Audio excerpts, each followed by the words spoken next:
So, meron kayong small family business or halimbawa, may work kayo sa corporate na nagbebenta kayo. Ano nga ba yung skill na pwedeng aralin as a virtual assistant? Sorry, ginagawa yung pong namin. Pagtsagaan nyo na pwede nyo isabay doon sa ginagawa nyo ngayon. Pasok din dito yung mga nagbebenta ng condos, real estate, or basta nagbebenta kayo online. What I would personally recommend na kauna-unahan ninyong pag-aaralan ay social media marketing and management. Let me tell you why. So if you are selling something online, that simply means you already have the background kung paano nga bang mag-post. Ang tanging pag-aaralan mo na lang is kung paano nga ba maging intentional sa pag-build ng brand, ano yung mga magandang strategy, how are you going to get the attention of your audience para simula sa hindi naman sila talagang interesado sa product hanggang sa magiging interesado na sila hanggang sa eventually bibili na sila ng product nyo na ang gamit nyo lang talaga to promote ay social media. A lot of businesses have this problem when it comes to social media management and marketing because yes, gumagamit sila ng social media, yes, may page sila, pero hindi nila alam kung paano i-grow, kung paano ma-target yung audience, kung paano ma-capture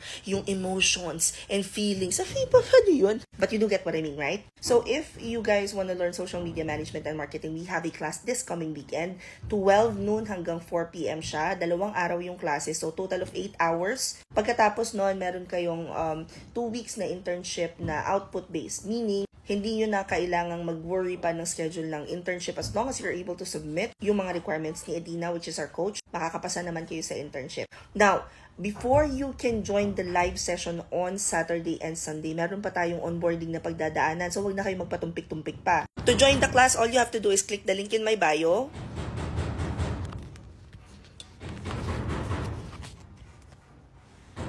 It will then open our Gig Hub. Pagkatapos dito sa under live mentorship, hanapin nyo lang 999 social media management and marketing with internship. Kung nasa Instagram kayo, ito yung i-click nyo. In case na hindi gumana yung TikTok at Instagram, punta na lang kayo sa Facebook page ko. Hanapin nyo tong video na to. Makikita nyo doon sa mismong caption yung link to enroll. Ganon din naman sa YouTube. Nasa description box lang. Again, this weekend na yung class nito and malapit nang mag-close. I think mag-close to tomorrow, Tuesday. Oo, sakto.